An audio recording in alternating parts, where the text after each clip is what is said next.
I don't think there's enough honesty in dog training.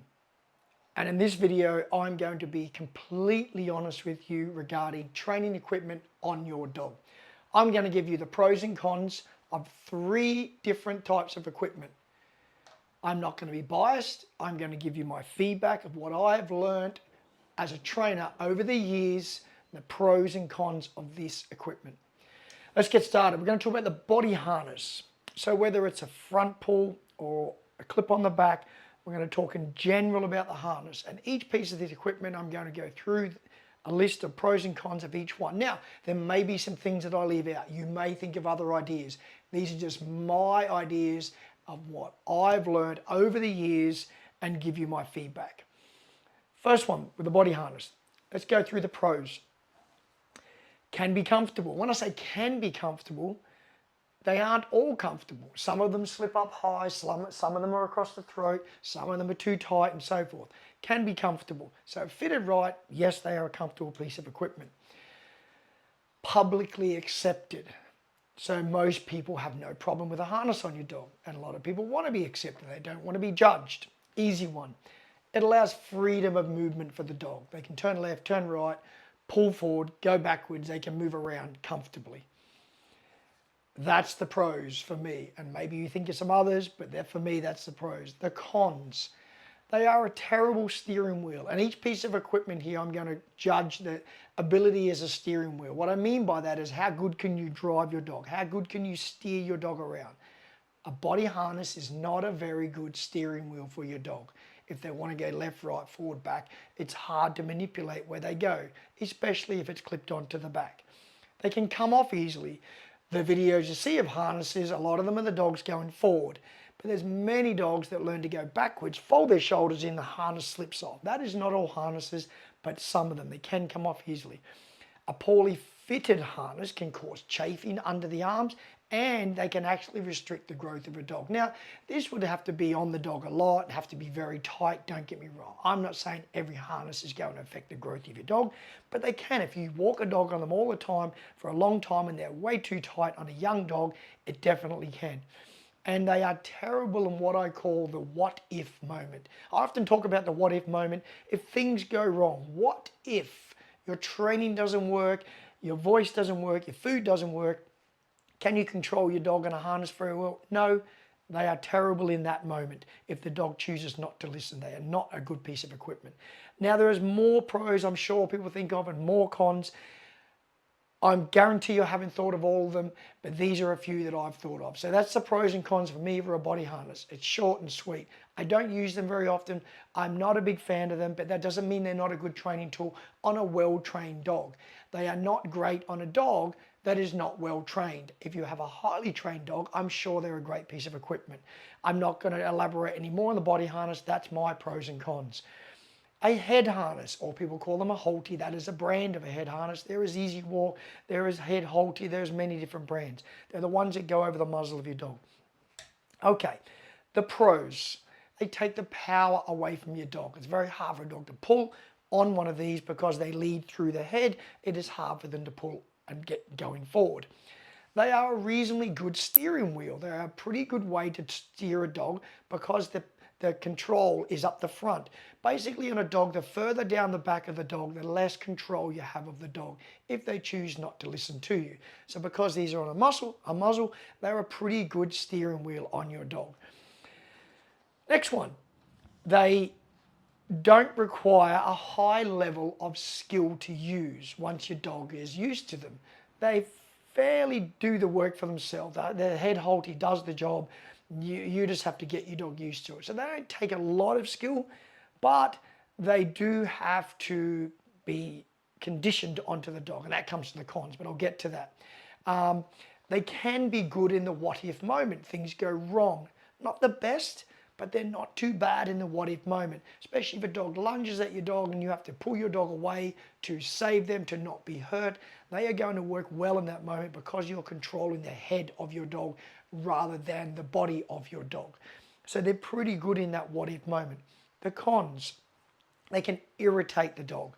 Often if the dog is not acclimated to them or desensitized, conditioned, whatever you want to call it, they irritate the dog, and they'll rub their nose on the ground and they'll roll on the grass. So they can irritate the dog, and they take time to acclimate the dog to it. So that's another of the cons. They can take time, and some dogs never get used to them. They will always try and get them off. So there can be a downside to them in that point. I have seen them cause redirection. So if a dog is aggressive towards a dog and an owner corrects a dog on a head harness, I have seen a dog get that frustrated that they've redirected towards the owner because of the frustration. That's not all dogs, but because it's on here, it seems to irritate them a lot more, and they can cause that. Again, not all dogs. Another con is they don't really train the dog. They restrict the dog. It's the best way I sort of explain it. The equipment does the work. It's a bit like a bit in a horse in their mouth, I think it's called, and that is what does the work for them. That horse it is trained, but it's trained because that equipment's on the dog, on the horse, sorry. So if you took that off, obviously a horse is probably going to be harder to control, like all equipment. But all I mean is, because the head harness doesn't take a lot of equipment a lot of skill from the owner, it's the equipment doing the restricting. So I don't think they're really a great training tool. They're good to take the power away from your dog, and that's really probably more it than anything. They can come off. A dog pulls backwards on them, or if you stop walking, don't have tension on one, they can come off the muzzle on certain brands. They're not hard to put back on, but they can come off. And people can think they're muzzles. I'm going through my list down here. They can think they're muzzles. They don't look anything like a muzzle, but they'll see that black thing across their muzzle. And if it's a wider strap, people think they are a muzzle on the dog. And they may think it's an aggressive dog. They don't look anything like a muzzle, in my opinion. But I've heard people come back to me and go, people think they look like a muzzle. So I'll put that out as one of the cons. And again, I'm sure there's more, but that's some of the pros, some of the cons, for my opinion. And I don't want to make this video an hour long talking about equipment. I want to keep it short and sharp. This is really to give you food for thought and for you to think for yourself and allow you to have a more educated equipment idea about equipment and how it works and the pros and cons. A slip lead, the pros, they're very good steering wheel. They're a very good tool to drive your dog on. And in that moment that you need to guide your dog left or right, they work well because, again, they're up the front. Yeah? They are excellent to interrupt behavior on a dog, whether it be frustration or aggression, things like that. They're very good to interrupt behavior. People call that, you want to correct the dog. Yes, we are correcting dogs, don't get me wrong, but it's more about interrupting behavior. Your dog barking at a dog through frustration, you give a no, the dog doesn't listen, you can use a slip lead to give some level of correction to interrupt the behavior, then you can praise your dog for calming down. So they're good in that sense for interrupting behavior. They are good for negative reinforcements. If you're doing a basic obedience and you want to give a sit, you give the verbal and then you give the lift up on the lead, the dog goes into a sit, you let the pressure off, you reward. That's your negative reinforcement. Not a lot of other equipment does it that well. There is more equipment, but I'm covering equipment that I see people use.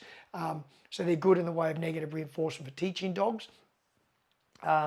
They are a great tool in that what if moment. So I've judged everything here in the what if moment. Body harness, terrible in a what if moment. Head harness, not bad in a what if moment. That's just what I call it. But again, can cause a little bit of redirection. Any equipment can do that, but head harness is pretty good in the what if moment. I believe the slip lead is excellent in that moment. Dog charges your dog, got to pull your dog away. Your dog lunges the dog, you've got to manage the dog to get them back, to stop them lunging. What if? That's why I call it that. What if this happens? What if this happens? We want equipment that can help us in those moments. It is okay to have your ideas of what you want to use on a dog and how you want to train them, but you've got to ask yourself, I've said this in many videos, will your dog respond to the equipment you have on them in a bad moment? Something goes wrong, your training goes out the window, your voice, your food, anything you're using, and do you have equipment that you can communicate with your dog and interrupt their behavior? And I call it the what if moment, and a slip lead is very good in that moment. They are easily fitted. They are easy to put on you. This is one here. So we've got a slip lead, very, very easily to open this up, put it on your dog, and then close it and that's it. And you can open them very wide, and they're very easily put on the dog, and they don't come off. If you put one of these on properly, I've never had one come off ever. A cheap one may break, but that's another story. Any equipment can break. One of these on is very hard to get off for the dog to take them off. That can't be said for a body harness. Not all, but some of them, and even a head harness, they can come off. Slip leads, I'm yet to have one come off. So they're good for that, easily fitted. And the cons are they can hurt your dog. Absolutely. One of these can hurt your dog if you do not know how to use them. So if you put this on and you pull this and you keep the pressure on, you can see what happens. This can hurt your dog. Any equipment can hurt your dog. I've seen harnesses slip up and rub on the throat on dogs. But the reality is these can hurt a dog a lot more. And I love slip leads, but I'm being honest with you in this video. These can hurt a dog, so you need to know how to use them. They take skill to use. That'd be another con where if you don't know how to use one, you shouldn't put one on a dog. You should be educated how to use these, otherwise you shouldn't, because they're not a magic tool. They don't do all the work for you. You have to know how to use a slip lead, and if you don't, like any equipment that is what people would call aversive, reality is any equipment can be aversive, but people like to categorize slip leads, e-collars, pinch collars, things like that, prong collars. They're your aversives that classically people talk about, and even a head harness. But there's categories of even aversives, and a lot of people will put these near the top, but that is from people who don't know how to use them. So they take skill to learn, and once you do learn how to use them, they're a very, very good training tool, but you have to be educated in how to do it. Like anything in life, if you buy a high performance car and you don't get taught how to drive it, there is a likelihood of you may crash that car because it's too powerful for you. So that is the same with equipment. You should know how to use it and educate yourself before you put it on a dog. Another negative or con is they're not publicly accepted by a lot of people. A lot of people judge you, put a slip lead on, or you want to choke your dog. No, we don't want to choke our dogs at all, but a dog can pull on one and they can put pressure on their throat. That is why you need to know how to use them. Now, I'm sure you will watch this video. People are like, oh, but what about this? What about this? You forgot this. I don't want this video to go for an hour. We're at 14 minutes now and I don't want it to go forever. This is, again, food for thought for people who are deciding, what do I walk my dog on? How do I train my dog? What's the best equipment? Now, I'm not going to tell you what I think is the best because, again, they've all got good points and all got bad points. Every piece of this equipment. Slip lead, this is the head harness or halty, whatever you want to call it. This goes over the muzzle of your dog and this goes around the neck. So this is what they look like here and here. That is over the muzzle. That is just like a collar, and you clip onto this small piece of ring here. And this is how you walk your dog. So instead of pulling through the throat, they're steering through the muzzle like so. And obviously this is a body harness. There's many versions of body harnesses. So again, you make your own mind up out there. A lot of people already have, and people watch these videos and have their opinions, and I'm sure people put in the comments of what they think. And again, I'm not here to attack anyone, and it's not about attacking me. This is to educate people as a trainer, an honest opinion. Even the equipment I like has a negative side if you don't know how to use it. Even the softest equipment, a body harness, would be considered the most comfortable for a dog. That has negatives. So have an open mind, educate yourself. That's all I'm trying to do here, is get people to have an open mind and learn about the equipment you're going to use and be real with yourself. What sort of dog do you have? What environment do you put your dog in? What is the best equipment to have your dog on in that environment? Have I taught myself how to use that equipment? Does my dog know how to wear it? Have they been acclimated to it? Are they used to wearing a head harness? I could go on with a big list. But that is it. That is my honest opinion of 3 pieces of equipment, pros and cons, for you to think about and educate yourself with before you go using it. Everybody out there, if you like what I do, please, as usual, give a little thumbs up, give a little subscribe, give me a comment, get a conversation going. I love doing these videos and I hope it helped anyone out there to make an informed decision before they use whatever they're going to on their dog. And I'll see you in the next video. Bye.